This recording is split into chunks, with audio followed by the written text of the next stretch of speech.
scrutiny of the alleged references to Muhammad in the Bible as a prophet, they absolutely have no relation to the Prophet of Muhammad, nor prophesy his coming. Muhammad is not mentioned in the Old Testament.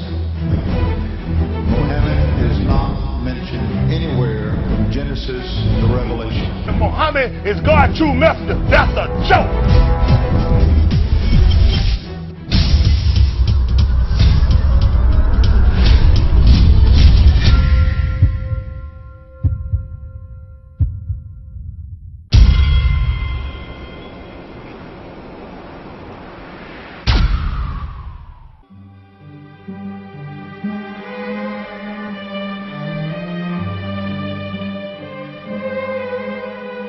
Lo, we inspire thee as we inspired Noah and the prophets after him, as we inspired Abraham and Ishmael and Isaac and Jacob and the tribes, and Jesus and Job and Jonah and Aaron and Solomon, and as we imparted unto David the Psalms.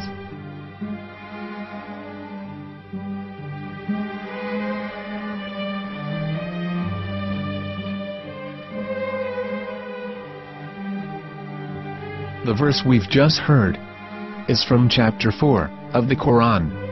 In the verse, God is affirming to humanity that Muhammad is indeed the recipient of a divine guidance, just as Noah, Abraham, and the rest of the prophets. However, some Christians and Jews today don't believe that Muhammad was a prophet and the covenant that God made with Abraham. And since the Quran is not their book of authority, in this video I'm going to show you that the book you're holding in your hands contains the name off the seal of prophethood, the Prophet Muhammad.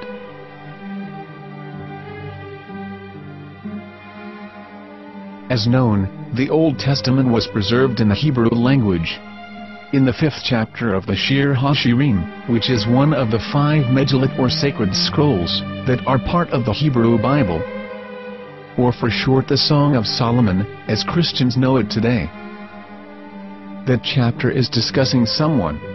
Jews will say it is discussing Solomon, while Christians will say it is discussing Jesus. Considering this is the Songs of Solomon, it would seem logical that it is discussing Solomon. The verses, describing this mystery man, have the narrator's speech conjugated in the feminine, meaning it is a woman who is describing this man. So it is possible that it is one of Solomon's wives discussing her husband Solomon. However, Christians assert that Jesus is being discussed, and that the chapter is describing a man who was not yet alive at that point. A prophecy.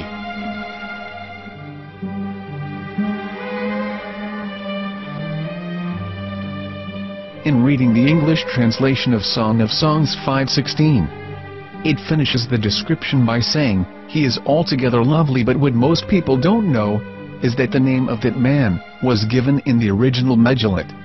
Here is verse 16, and how it is written in ancient Hebrew, before introducing the vowels, in the 8th century. From the Hebrew Bible, on scripturetext.com. Here is the word in question.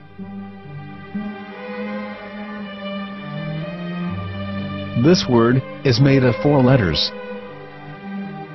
Mem, Het, Mem, Dalet. Now when reading the word as it is written in its original form, with no vowels, it can be read as Muhammad, which is the name of the Muslim prophet, or as Mamad with no A after the H. According to Ben Yehuda's Hebrew English Dictionary, it is correctly pronounced as Muhammad, not Mamad.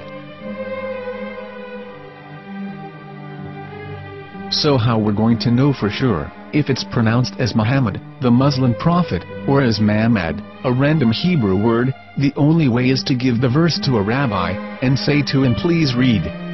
Here is the Song of Songs 5:16, and how it is read by a rabbi from a Hebrew Jewish site. Please notice, the im in Hebrew is a plural of respect.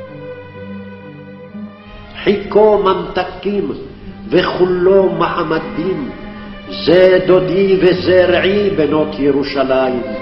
Hiko mamtakim וכולו מחמד, מחמד, מחמד, מחמד, מחמד, מחמדים. זה דודי וזרעי בנות ירושלים.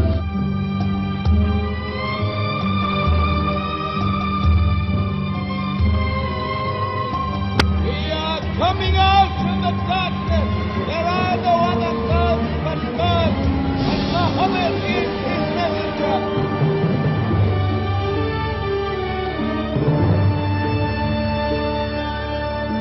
Let the world hear. חיכו ממתקים וכולו מחמדים. זה דודי וזרעי בנות ירושלים.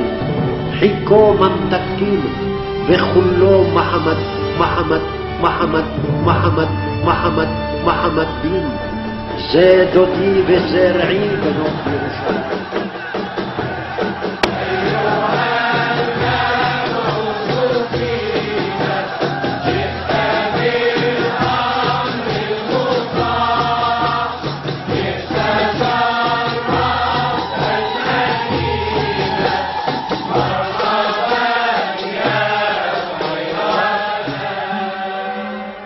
Here is the famous SDL translation tool, which includes a professional human translation as well as an online translation.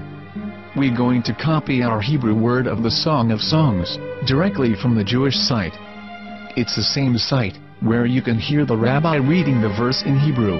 All links are in the description, so we're going to copy the word and paste it and ask, please translate. Are they going to translate the meaning of the name of that person, as the Bible translators did? Which is the praised and the lovely one, or are they going to keep the name as it is?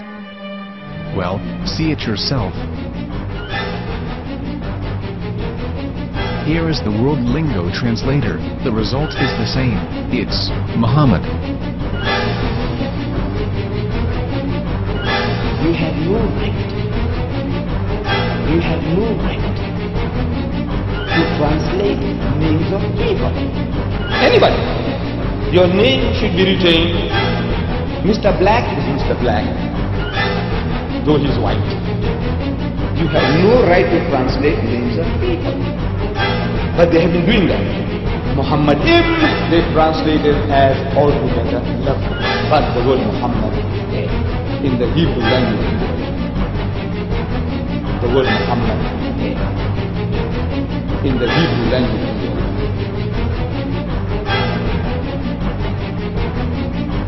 I will tell you a story from my own personal experience. Years ago, I used to spend every Sunday afternoon in a place called Speaker's Corner. And in my years down there, I got to know a Jewish rabbi. He was a very nice man. He used to listen to me, and he was always very polite and talked about Islam in a very nice way. And one day, during one of our conversations, after some years, I thought that it was about time I should invite him to Islam. So I said to him, you know, my friend, we have been talking now for many years, and even you have admitted to me that Muhammad is a prophet. So why then do you not embrace Islam? He said to me, we Jews, we never change our religion. I said, but half of the rabbis of Medina became Muslim. He said, that is true, but still, we Jews never change our religion. I thought, what can I say to him? He looked at me and said, listen to me, my friend. God sent to us a prophet Moses, and we didn't even listen to him. Do you think we're going to listen to another prophet after him? From another tribe? From another people? When he said that, I had nothing left to say. He knew that Muhammad was a prophet. In fact, another rabbi also came up to me and he said to me, we know Muhammad is a prophet, and he quoted to me a passage from the Bible